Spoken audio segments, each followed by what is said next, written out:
এই পর্যায়ে আমরা এক চলকের ত্রিঘাত বিশিষ্ট বহুপদী রাশি সম্পর্কে আলোচনা করব। আমরা যেহেতু বলছি ত্রিঘাত অর্থাৎ এক্স এর সর্বোচ্চ পাওয়ার থাকবে 3, এক্ষেত্রে সাধারণ আকার হবে a x cube plus b x square plus c x plus d. এক্ষেত্রে এর মান 0 হওয়া যাবে না, এটি সম্পর্কে আমি অলরেডি আগেই বলছি। এর মান যদি 0 হয় সেক্ষেত্রে পুরো রাশিটার মান হবে 0, ফলে আমাদের থেকে যাবে শুধু এইটুকু।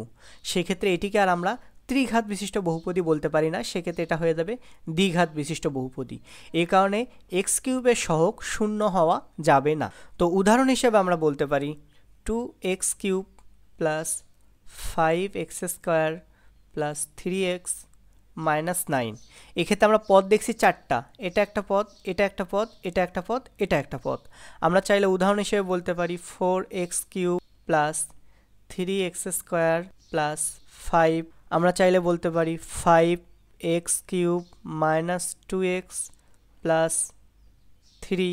আমরা চাইলে বলতে পারি 7x cube minus 5x square.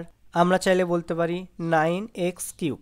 তো আপনারা একটু খেয়াল করে দেখেন, প্রথম উদাহরণের ক্ষেত্রে আমাদের পদ রয়েছে 4টি, দ্বিতীয় উদাহরণের ক্ষেত্রে আমাদের পদ রয়েছে 3টি, তৃতীয় উদাহরণের ক্ষেত্রে আমাদের পদ রয়েছে 3টি, চতুর্থ উদাহরণের ক্ষেত্রে আমাদের পদ রয়েছে 2টি এবং পঞ্চম উদাহরণে আমাদের পদ রয়েছে 1টি। তো এখান থেকে আমরা বলতে পারি আমাদের যদি এক চলকের ত্রিঘাত বিশিষ্ট বহুপদী বলি সেক্ষেত্রে পদ সংখ্যা আমাদের সর্বোচ্চ হতে পারে 4টা, অথবা পদ সংখ্যা হতে পারে 3টা, পদ সংখ্যা হতে পারে 2টা, পদ সংখ্যা হতে পারে 1টা।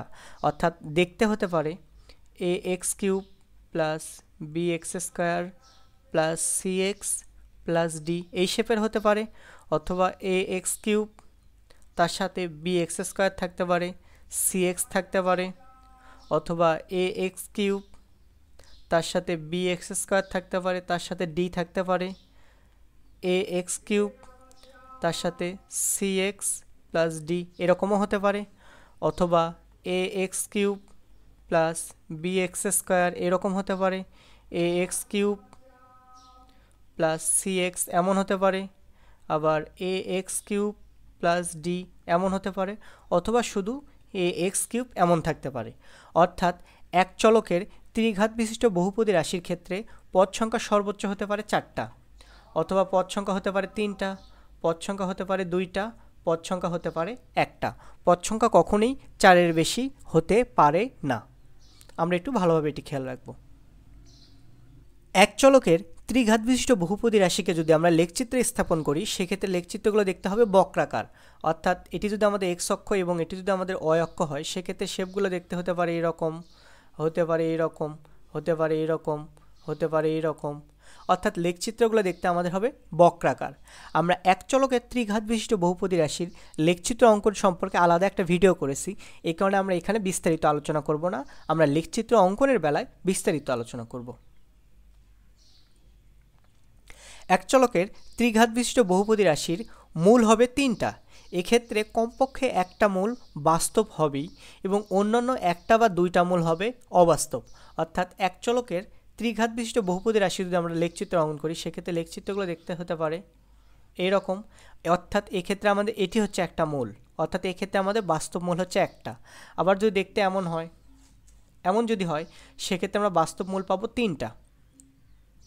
এই কারণে আমরা বলছি মূল হবে 3টা, যার মধ্যে কমপক্ষে একটা মূল বাস্তব হবেই এবং অন্যান্য যে 2টা মূল বা একটা মূল থাকবে সেগুলো বাস্তবও হতে পারে অবাস্তবও হতে পারে। যেমন এই প্রথম লেখের ক্ষেত্রে একটা মূল হচ্ছে আমাদের বাস্তব, এই একটা মূলই হচ্ছে আমাদের বাস্তব, বাকি 2টা মূল হচ্ছে অবাস্তব। এবং দ্বিতীয় লেখের ক্ষেত্রে আমাদের 3টা মূলই হচ্ছে আমাদের বাস্তব, এটি হচ্ছে আমাদের একটা মূল, এটি হচ্ছে আমাদের একটা মূল এবং এটি হচ্ছে একটা মূল। তো আমরা দ্বিতীয় লেখচিত্রটা একটু খেয়াল করে দেখি।